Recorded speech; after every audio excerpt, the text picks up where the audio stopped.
Hello friends, welcome back to our channel info जी। दोस्तों, आज की हमारी वीडियो भारत की नई शिक्षा नीति पर है, न्यू एजुकेशन पॉलिसी 2020। दोस्तों, इस वीडियो में हम इस पॉलिसी को आसानी से समझेंगे, देखेंगे कब से लागू होती है। दोस्तों, इस पॉलिसी के मेन जो पॉइंट्स हैं वो ये हैं कि पुराना स्ट्रक्चर जो 10+2 का था उसको ड्रॉप कर दिया जाएगा और एक न्यू स्ट्रक्चर लागू होगा 5+3+3+4। दोस्तों, समझते हैं कि 5+3+3+4 सिस्टम आखिर है क्या। दोस्तों, इसमें पहला एक टेन्योर होगा 5 साल का, जिसको फाउंडेशन स्टेज कहा जाएगा। इसकी शुरुआत 3 साल की उम्र से होगी। बच्चों को 3 साल की उम्र में ही एडमिशन करा दिया जाएगा। पहले 3 साल वो प्ले एक्टिविटी करेंगे, यानी कि प्ले स्कूल के जैसे ही, और 6 साल के होने तक वो फर्स्ट क्लास में चले जाएंगे।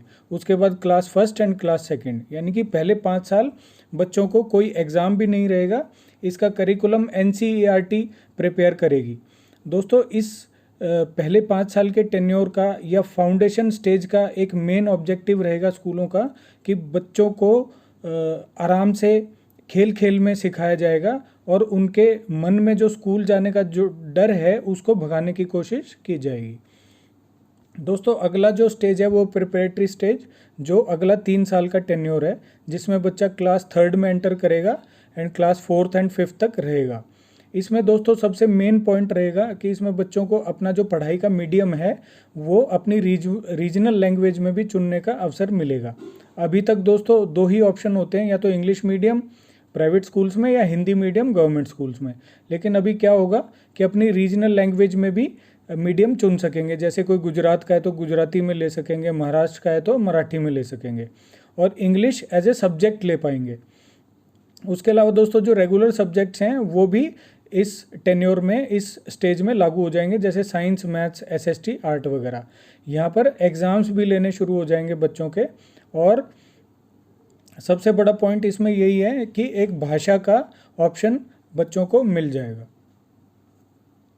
जो अगली स्टेज है दोस्तों वो मिडिल स्टेज है, यानी कि ये भी एक 3 साल का टेन्योर है, जिसमें बच्चा क्लास 6th में एंटर करेगा और क्लास 7th एंड 8th तक रहेगा।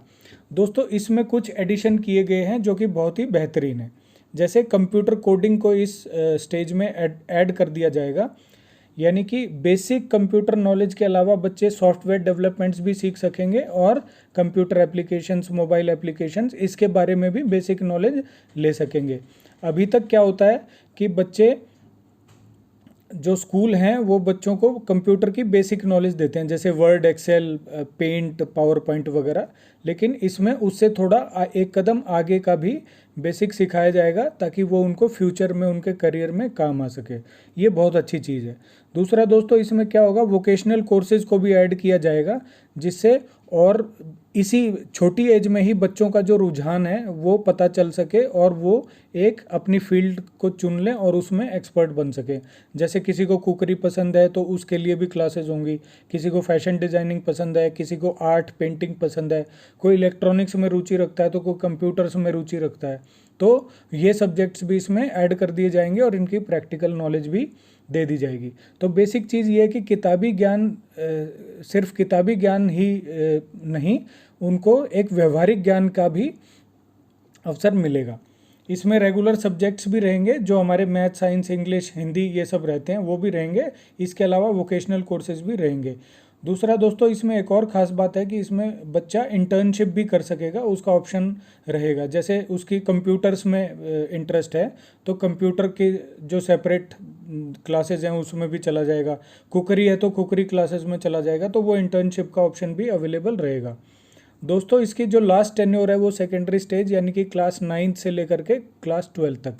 इसमें सबसे बड़ा चेंज ये है फ्रेंड्स कि स्टूडेंट्स को सेमेस्टर वाइज एग्ज़ाम देना होगा और 6 महीने का एक सेमेस्टर होगा, यानी कि मेन एग्ज़ाम जो अभी तक एनुअली होते थे, यानी कि फरवरी और मार्च में, वो अब साल में 2 बार होंगे। तो इससे बच्चा क्या रहेगा, पूरे साल टच में रहेगा पढ़ाई के। अभी क्या होता है, कुछ स्टूडेंट्स ऐसे होते हैं जो सोचते हैं कि फरवरी में एग्ज़ाम है तो जनवरी में पढ़ लेंगे, बाकी पूरा साल कम पढ़ाई करते हैं। लेकिन अभी ऐसा नहीं होगा, वो उनको पूरे साल टच में रहना पड़ेगा, क्योंकि एग्ज़ाम हर 6 महीने में होंगे। दूसरा दोस्तों, इसमें एक जो मेन चेंज किया जाएगा वो ये होगा कि कोई पर्टिकुलर स्ट्रीम नहीं रहेगी। जैसे अभी जो स्ट्रीम है 10th के बाद या तो आर्ट ले सकते हैं, या साइंस ले सकते हैं, या कॉमर्स ले सकते हैं। आर्ट ले ली तो कॉमर्स नहीं के सब्जेक्ट यानी अकाउंटेंसी, इकोनॉमिक्स ये सब नहीं पढ़ सकते, मैथ्स नहीं पढ़ सकते या साइंस के सब्जेक्ट्स नहीं पढ़ सकते। लेकिन ये पैटर्न अब ख़त्म कर दिया जाएगा और कोई स्ट्रीम नहीं रहेगी। मल्टीपल सब्जेक्ट का चॉइस जो है अवेलेबल रहेगा। बच्चा यानी कि आर्ट से भी कुछ ले सकता है, कॉमर्स में रुचि है तो वो भी ले सकता है, बायोलॉजी साइंस में रुचि है तो बायोलॉजी ले ले, इधर से अकाउंटेंसी ले ले, इधर से आर्ट से इकोनॉमिक्स ले ले, तो कुछ भी पढ़ सकता है। दूसरा, इसमें फॉरेन लैंग्वेज भी ऐड कर दी जाएगी तो वो भी बच्चा पढ़ाई करेगा जो आगे उसके इंटरनेशनल एक्सपोजर में भी काम आ सकता है। तो दोस्तों ये तो रहा 5+3+3+4 का पैटर्न। अब देखते हैं ग्रेजुएशन। ग्रेजुएशन दोस्तों 4 साल का ग्रेजुएशन प्रोग्राम रहेगा।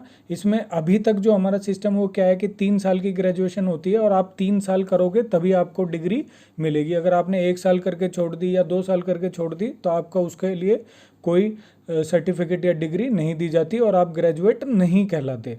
लेकिन अब इसमें एक चेंज कर दिया जाएगा। अगर आप 1 साल ग्रेजुएशन में हैं और 1 साल करके छोड़ देते हैं किसी भी कारण से, किसी पर्सनल रीज़न से या जिम्मेवारी की वजह से या नौकरी की वजह से या पैसे की वजह से, तो भी आपको एक सर्टिफिकेट कोर्स माना जाएगा और उसके लिए सर्टिफिकेट अवार्ड किया जाएगा। अगर यही आप 2 साल का कोर्स करते हैं तो आपको एक डिप्लोमा कोर्स माना जाएगा और डिप्लोमा भी दिया जाएगा। अगर 3 साल का कंप्लीट करते हैं तो ये डिग्री कोर्स बन जाएगा जैसे अभी है और आपको ग्रेजुएशन की डिग्री भी दे दी जाएगी। अगर इसके साथ ही आप 4था साल भी कवर करते हैं तो ये रिसर्च प्लस डिग्री हो जाएगा, यानी कि रिसर्च का सर्टिफिकेट और ग्रेजुएशन की डिग्री दोनों ही आपको मिलेगा। तो इसका सबसे बड़ा बेनिफिट ये होगा दोस्तों, इसमें मल्टीपल एंट्री और मल्टीपल एग्जिट सिस्टम भी रहेगा। यानी कि किसी कारण वजह से आप 2 साल करके छोड़ गए और अब 3-4 साल के बाद जब आपका दोबारा मन किया या दोबारा आपकी स्थितियां ऐसी हो गई कि चलो पढ़ाई कंटिन्यू करते हैं, तो भी आप एंट्री ले पाएंगे और पहले के 2 साल आपको दोबारा पढ़ने की ज़रूरत नहीं है।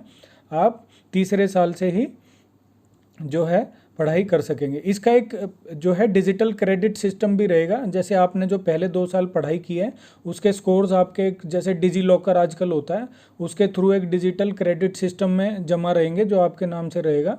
और जब भी आप 2 साल बाद 4 साल बाद आएंगे अपनी पढ़ाई जारी करने, तो वो पहले के नंबर आपके डिजी लॉकर से या आपके डिजी बैंक से वो निकाल के और चेक कर ले जाएंगे कि आपने ये पहले 2 साल में इतना स्कोर किया है। तो ये एक अच्छी चीज़ है। अब देखते हैं दोस्तों आगे post graduation. Post graduation program भी 2 तरह के रहेंगे दोस्तों। एक साल का प्रोग्राम रहेगा, यानी कि जिन लोगों ने ग्रेजुएशन 4 साल की है उनको पोस्ट ग्रेजुएशन 1 ही साल की करनी पड़ेगी, क्योंकि वो 1 साल ऑलरेडी यहाँ पर कर चुके। और जिन लोगों ने 3 साल की है उनको 2 साल की करनी पड़ेगी। यानी कि जैसे पॉलिसी सपोज अभी 2021-22 में लागू होगी, तो कुछ ग्रेजुएट ऐसे होंगे जो इस साल ख़त्म हो गया आगे और जो अगले साल ख़त्म होंगे, तो अगर वो बिल्कुल ही उनको 1 साल का प्रोग्राम होगा तो उनको तो बेनिफिट होगा। वो कहेंगे जी हमने तो ग्रेजुएशन कर लिया, अब हमें 1 ही साल में पोस्ट ग्रेजुएशन होना है। लेकिन सरकार ने इसके लिए पॉइंट निकाला है कि जिन्होंने 3 साल की ग्रेजुएशन की है उनको 2 साल का ही पोस्ट ग्रेजुएशन प्रोग्राम लेना पड़ेगा और जिन्होंने 4 साल की है उनको 1 साल में ही ये कंप्लीट हो जाएगा। और दोस्तों कॉलेज स्टूडेंट्स के लिए एक अच्छी खबर, इसमें एक पॉजिटिव पॉइंट इस पॉलिसी में ये रहेगा कि एक कॉमन एप्टीट्यूड टेस्ट कंडक्ट किया जाएगा। जैसे किसी के 12th में मार्क्स थोड़े कम हैं किसी स्टूडेंट के और वो कट ऑफ जो एडमिशन की कट ऑफ लिस्ट है यूनिवर्सिटी की उसमें उसका नंबर नहीं आता है, तो वो कैट यानी कि कॉमन एप्टीट्यूड टेस्ट दे सकता है कॉलेज एडमिशन के लिए और उसमें अच्छी रैंकिंग ला करके और कॉलेज में एडमिशन पा सकते हैं। यानी कि अगर 12th में नंबर कम भी हैं तो भी वो कैट देकर एडमिशन का चांस एक बना रहेगा। ये एक बहुत अच्छा पॉइंट है। वरना क्या होता था कि किसी भी वजह से किसी भी पर्सनल कारण कुछ बहुत ऐसे कई बार ऐसी स्थिति हो जाती है कि 12th में ठीक से पढ़ाई नहीं कर पाते और नंबर कम आ जाते हैं, तो वो अच्छे कॉलेज में एडमिशन नहीं ले पाते थे स्टूडेंट्स। लेकिन अब उनको एक दूसरा चांस भी मिलेगा कि वो कैट में अप्लाई होके और कॉलेज में एडमिशन पा सकें। दोस्तों अब देखते हैं कि इस जो न्यू एजुकेशन पॉलिसी 2020 है इसके मेन बेनिफिट्स क्या हैं।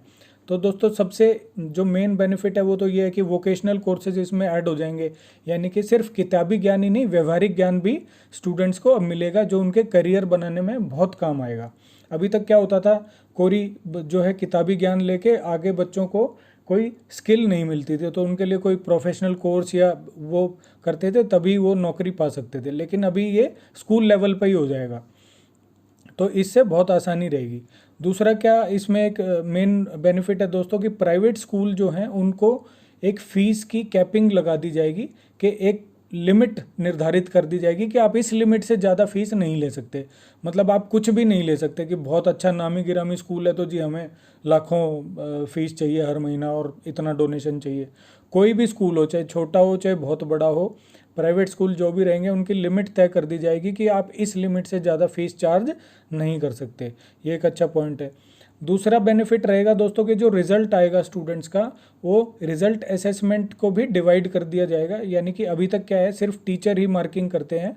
आगे इस पॉलिसी के अनुसार क्या रहेगा कि टीचर भी मार्किंग करेंगे, सेल्फ स्टूडेंट अपनी सेल्फ असेसमेंट भी करेगा, और दूसरा उसके जो क्लासमेट्स हैं, उसके जो फ्रेंड्स हैं, जो साथ बैठने वाले हैं, वो भी उसको असेस करेंगे और मार्किंग देंगे। तो इससे बच्चों में एक तो ये एबिलिटी, जो जजमेंट की एबिलिटी है वो भी बढ़ेगी, क्योंकि आगे जाके उनको फ्यूचर में अपने डिसीजन सभी को खुद ही लेना होता है। तो वो हैबिट और वो एबिलिटी अभी से डेवलप हो जाएगी। दूसरा एक और पॉइंट कहा जा रहा है दोस्तों कि जो फॉरेन यूनिवर्सिटीज़ हैं, टॉप यूनिवर्सिटीज़, उनके ब्रांचेस भी खोलने की शायद इजाज़त दे दी जाएगी हिंदुस्तान में। तो अच्छी अच्छी जैसे हार्वर्ड यूनिवर्सिटी है, उस टाइप की जो यूनिवर्सिटीज़ हैं, हो सकता है वो अपने ब्रांचेज इंडिया में खोल दें, तो बच्चों को हायर एजुकेशन के लिए बाहर नहीं जाना पड़ेगा। वही क्वालिटी एजुकेशन अब हमारे देश के बच्चों को अपने देश में ही मिलेगी। अब दोस्तों न्यू एजुकेशन पॉलिसी के मेन पॉइंट्स क्या क्या हैं? तो दोस्तों जैसा मैंने पहले बताया, इसमें सिर्फ किताबी ज्ञान ही नहीं, व्यवहारिक ज्ञान पर भी बल दिया जाएगा। 34 साल के बाद दोस्तों ये शिक्षा नीति में परिवर्तन हो रहा है। अभी तक 34 साल पहले की जो शिक्षा नीति थी उसी पैटर्न पर हमारे स्कूल जो है, हमारी शिक्षा चली आ रही थी। लगभग 2 लाख लोगों से भी ज़्यादा लोगों से जो है विचार विमर्श करने के बाद, समितियों से, ग्राम पंचायतों से और जो शिक्षण संस्थाएं हैं उनसे विचार विमर्श करने के बाद ही इस शिक्षा नीति में बदलाव किया गया है। दोस्तों ये सरकार ने इसका बिल पेश कर दिया है और उम्मीद है कि ये 2021-22 के यानी कि अगले साल के सत्र से, अगले साल के सेशन से स्कूलों में लागू हो जाएगी। तो दोस्तों ये थी नई एजुकेशन पॉलिसी। मुझे उम्मीद है आपको ये वीडियो पसंद आया होगा, तो लाइक एंड शेयर ज़रूर कीजिए, और जो इस वीडियो को पहली बार देख रहे हैं वो सब्सक्राइब ज़रूर कर दें। दोस्तों बेल आइकन भी ज़रूर दबाएं ताकि जो अगले इन्फॉर्मेटिव वीडियोज़ हैं वो आपको मिलते रहें। Thank you.